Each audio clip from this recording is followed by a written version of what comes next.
자, 출애굽기를 통해서 본 하나님의 구원 경영의 과정. 야, 이건 보면 드라마 상도 얘기가 나오는데 드라마 상도에서 임상옥은 그 스승 홍둑조로부터 장사는 이물을 남기는 것이 아닌 사람을 얻는 것이라는 상도를 배웠습니다. 상업의 도를 배웠다는 거예요. 근데 상업의 도는 뭡니까?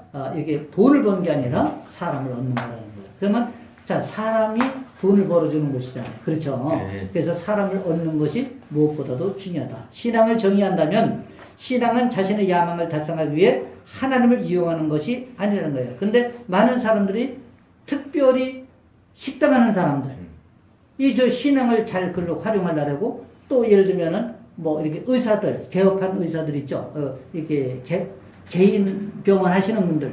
그 이런 분들 오면은 이제 간혹 보면은 뭐 더위 같은데 열심히 나와요. 왜냐면 사람의 자기를 이렇게 어필하기 위해서 그런 것이 빠지고 섬기는 거면 얼마든지 좋은데 이게 목적을 가지고 하는 것은 좋지 않다는 거예요. 정치하는 사람들이. 예. 근데 목적을 가지고 하지 않아도 정말 하나님 앞에 이렇게 헌신하면 하나님이 다 알게 해주셔도 다 정말 이게 사람들의 입에 입을 통해 가지고 다 알려줘요. 근데 어떤 분들은 참 이게 너무 목적을 가지고 하시는 분들이 가끔 있으시더라고요. 그건 저는 별로 안 좋다 이렇게 생각을 합니다.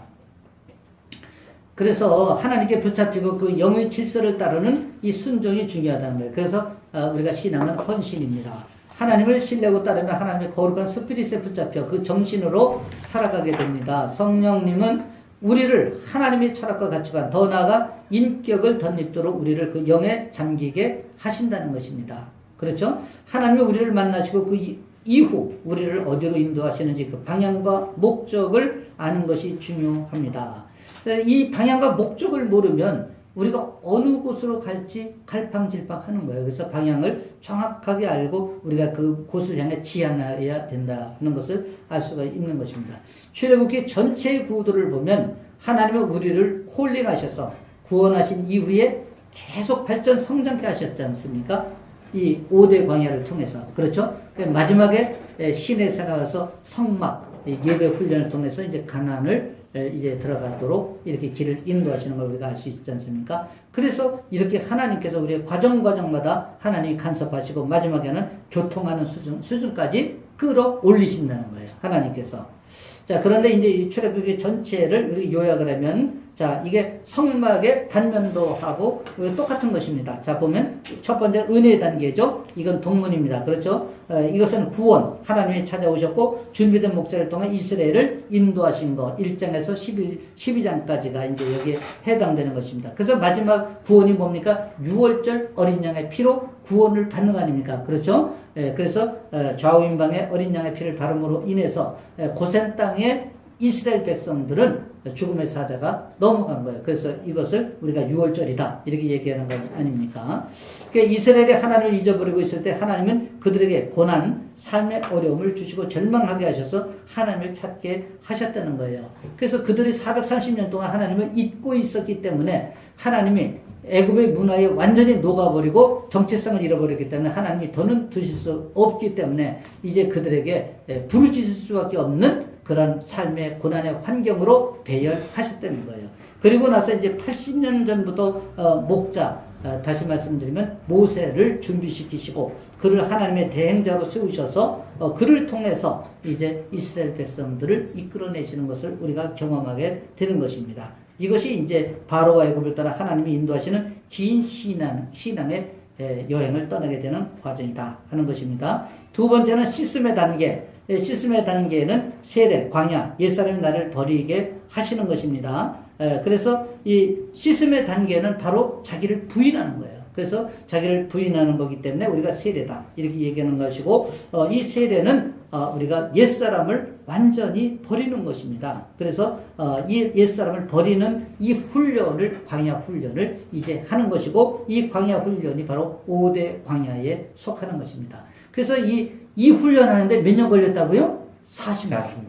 그 출애굽을 우리가 가만히 보면 정말 하나님이 이 훈련 이거 시키는데 40년이 소요된 거예요. 예. 그러니까 속성반으로 끝날 수 있는 것을 목이 곧아가지고 40년을 가득 채운 것입니다. 이스라엘 백성들. 그러니까 얼마나 목이 곧은 백성입니까? 근데 우리도 목이 곧으면 이렇게 광야 40년을 다시 경험할 수 있는 것입니다. 그런데 우리가 말씀에 깨닫고 바로 서면 어떻게 돼요? 속성만으로 끝나는 거예요.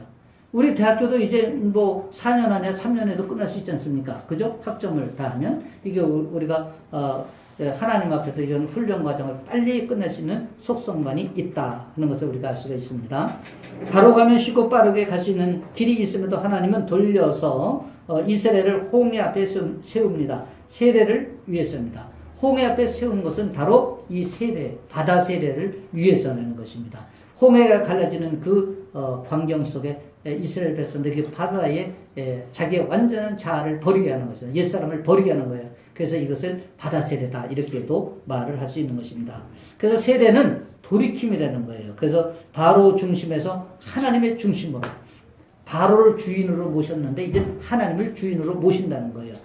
바로 터닝이 되는 것입니다. 애굽의 우상숭배 문화 중심에서 하나님의 법도 중심, 바로 율법 중심, 십계명 중심으로 이렇게 변화되는 거고, 또 자신의 욕망 중심에서 성령의 질서 중심으로 바꾸겠다는 결단이 바로 세례다. 이렇게 우리가 얘기할 수 있는 것입니다. 그 일을 반복해서 훈련하는 현장이 광야라는 거예요. 이 광야는 그러니까 바로 이 세례의 훈련이다. 자, 이 세례, 유월절을 경험한 이스라엘 백성들이 지켜야 할 세 가지 원칙 아셨죠? 첫째 뭐죠? 첫 것을 하나님께 드려. 예, 그러니까 초태생신앙. 첫 것은 누구 거? 하나님 거. 자, 두 번째 무교절을 지키라. 세 번째 구름기둥과 불기둥 인도를 받으라. 요 세 가지 훈련시키는데 40년 걸린 거예요. 예, 그런데 우리가 이것을 못 지키면 또 우리도 광야가 우리 앞에 언제든 놓일 수 있다 없다? 있을 수 있습니다. 그래서 광야는 빨리 경험하는 것이 좋습니다. 그래서 나이가 60이 넘어가서 광야에 접어든 사람들 정말 노후가 너무 힘듭니다. 그래서 우리가 광야는 저같이 빨리 마치고 졸업하고 이후에는 우리가 복음을 누려야 돼요. 정말 이렇게 살아야 됩니다.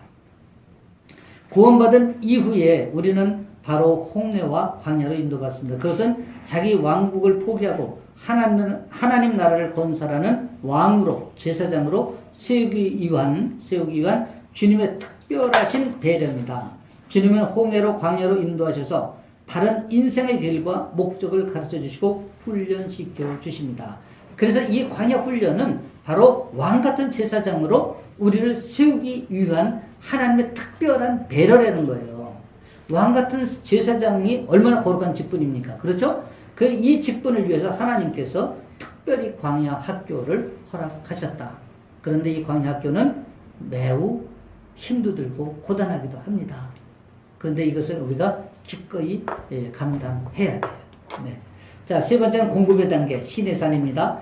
신의 산은 하나님의 뜻, 하나님의 말씀으로 채우는 거예요. 자, 왜 그렇습니까? 광야를 통해서 자기를 다 비웠어요. 그렇죠? 네. 비웠는데 그대로 두면 다시 뭐가 들어갈까요? 다시 바로가 들어가는 거예요. 그래서 이 비운 곳에 이제 신의 산에서 하나님의 스피릿, 하나님의 말씀 워드로 채우기 시작하는 거예요. 그래서 말씀으로 먹이는 거예요. 먹이고 그 예배 훈련을 통해서 이제 채우기 시작하는 것입니다. 예, 이것이 19장에서 24장까지의 과정이에요. 그래서 자기가 비워지면 하나님의 말씀이 들어오기 시작합니다. 우리가 정말 육신의 생각을 버리고 그 비우면은 하나님의 영이 이제 튀기 시작해요. 그래서 우리가 영안이 열린다는 말을 그때는, 왜냐하면 말씀이 깨달아지기 시작하는 거예요. 그 말씀을 읽으면 말씀이 그것이 꿀송이 같이 달아지는 거예요. 이것이 우리가 이제 하나님의 말씀이 우리의 귀에 들리는 것이다. 이렇게 보는 것입니다. 하나님의 뜻이 보이기 시작하는 것이죠. 광야를 지난 이스라엘을 시인의 산으로 인도하셔서 하나님의 율법과 성막에 대한 아버지의 갈망을 보여주신다. 신앙의 성숙은 먼저 생각, 사상, 철학이 바뀌는 변화가 있어야 합니다. 그렇죠. 신앙의 이 성숙에 세상 가치관, 관념과 통념을 또 내 자아의 주관을 그대로 가지고 있으면 성숙이 될까요? 안 될까요? 절대 안 되는 거예요. 왜 그래요? 내가 왕권을 쥐고 있기 때문에. 이 내 왕권이 달콤하기는 하지만 빨리 포기하는 것이 은혜예요. 축복받는 비결이에요. 근데 이 왕권이라고 하는 것은 자기가 결단한다는 이것이 얼마나 달콤한 유혹인지 몰라요. 그렇죠? 이것은 세상 사람들이 말하는 헤게모니예요.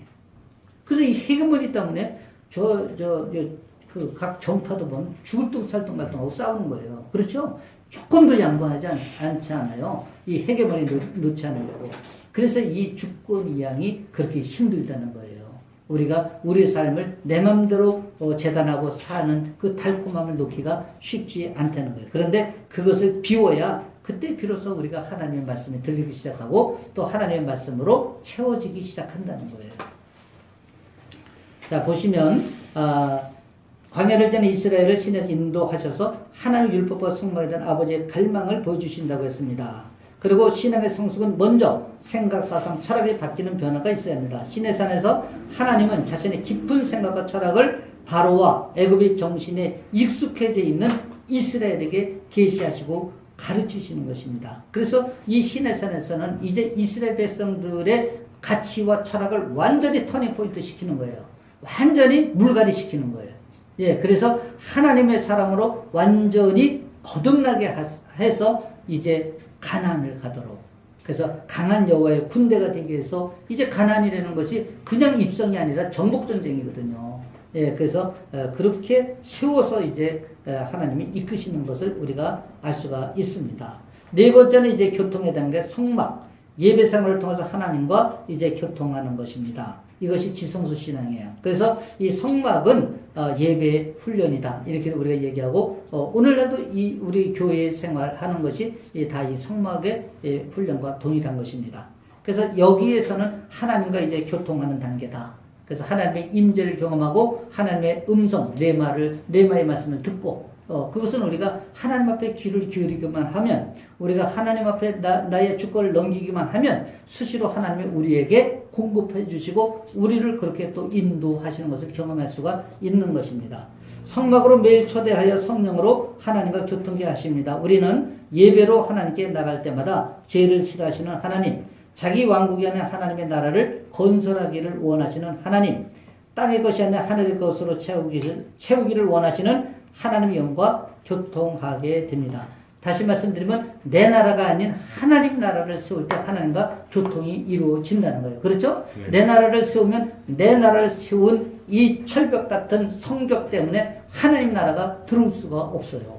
하나님 나라가 임할 수가 없는 것입니다. 그래서 하나님은 오늘도 너의 자아를 깨라 이래요.